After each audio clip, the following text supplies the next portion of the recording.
Have you ever wondered what really drives your sense of right and wrong? You know, that little voice in your head? Well, a psychologist named Lawrence Kohlberg came up with a pretty fascinating theory about how our moral compass develops over time. Let's dive into it with a little scenario. Okay, picture it.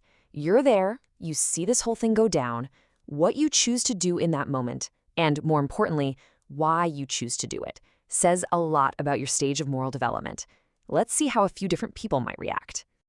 So, what are we really talking about here? We're talking about moral development. It's basically the journey we all take from childhood on up in building our own internal rulebook for what's right and what's wrong. It's a process. It's not something we're just born with. We're going to start at the very beginning with what Kohlberg called the pre-conventional level. At this stage, it's pretty much all about you. First up, let's meet Finn. He sees his friend Tom getting beat up, and yeah, he wants to help. But he stops. The one and only question running through his mind is this: how can I avoid punishment? He's worried that if he jumps in, the teacher's going to punish him too. So, paralyzed by that fear, he does nothing.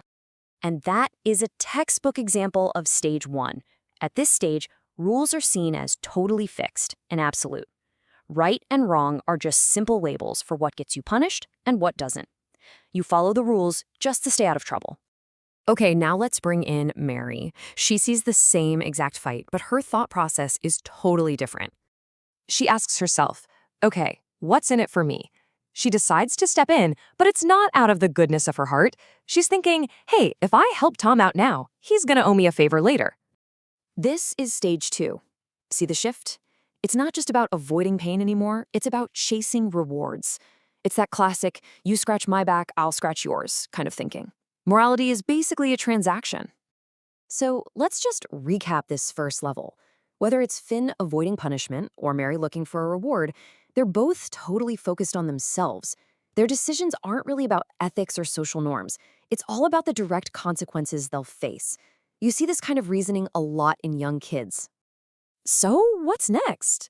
Well, we move up to what Kohlberg called the conventional level. And this is where the focus starts to expand from just me to us, to what our family, our friends, and society expect from us. Meet Betty. She sees the fight and she feels like she should probably do something. But first, she looks around. Her biggest concern is, what are the other kids going to think of me? She sees that everyone else is just standing there watching, and for her, that need for social approval, that desire to be seen as a good girl, is stronger than her urge to help. And right there, you have stage three. This is where morality gets social. Being good means being nice and doing what makes other people happy. It's all about fitting in with the group and keeping those relationships smooth. Finally, an adult shows up on the scene. The teacher sees the fight and doesn't hesitate for a second. He just yells, "Stop! Fighting is forbidden at school." His question isn't about what people think of him. His question is, how can I maintain law and order here?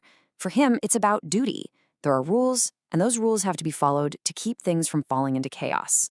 Stage four thinking is all about the bigger picture of society. People at this stage respect rules, laws, and authority because they understand that these things are what hold our society together.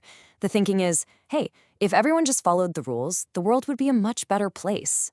So at this conventional level, you can see that morality is still kind of external. It's defined by others, either your close friends or society's laws as a whole. And what's really interesting is that Kohlberg found that most teenagers and even a lot of adults operate right here at this level. They follow the rules, but they don't often question if the rules themselves are fair. But what happens when the rules themselves might be wrong? This is where we get to the final and most complex level, the post-conventional level. This is where morality really becomes personal and internalized. So, back in the schoolyard, Jessie is watching from a distance, and she's not so sure what the right thing to do is. She's asking a much deeper question. She's thinking, does this rule really serve everyone in our community? Sure, she knows fighting is against the rules, but she also remembers that just yesterday, Tom punched a first grader, so maybe the no fighting rule isn't actually creating justice here. She gets that rules are like a social contract, and for them to be valid, they have to work for everyone.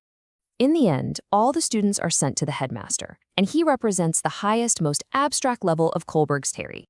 The headmaster explains that rules are only worth following if they're based on justice. He's guided by universal principles, things like compassion and human dignity, that he believes can and sometimes should override unjust laws. For him, doing the right thing isn't a means to an end, it is the end. Okay, now it's your turn to think. Let's walk through Kohlberg's most famous moral puzzle, the Heinz dilemma. Here's the situation. A woman is on her deathbed with a rare kind of cancer. There's only one drug that might save her, and a local druggist discovered it. But he's charging 10 times what it actually costs him to make. Her husband, Heinz, can't get the money together. He's desperate. So he breaks into the pharmacy and steals the drug for his wife. So what do you think? Should he have done it? Was Heinz right? Now for Kohlberg, the interesting part isn't whether you say yes or no. It's all about the why. Is stealing wrong simply because it's against the law, which is stage 4 thinking? Or does the universal principle of saving a human life, a stage 6 idea, outweigh the laws about property? Now, as great as this theory is, it's not the whole story. Kohlberg's work has definitely faced its share of criticism over the years, so let's look at the full picture. For instance, critics have asked, just because you can reason about morality, does that mean you'll actually act morally when the time comes? Others argue the theory puts way too much emphasis on justice and logic, and not enough on other important values, like compassion or care.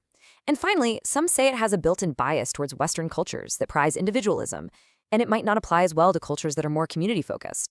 And that's really where we'll leave it. Kohlberg gave us this incredibly powerful map for understanding how we think about right and wrong.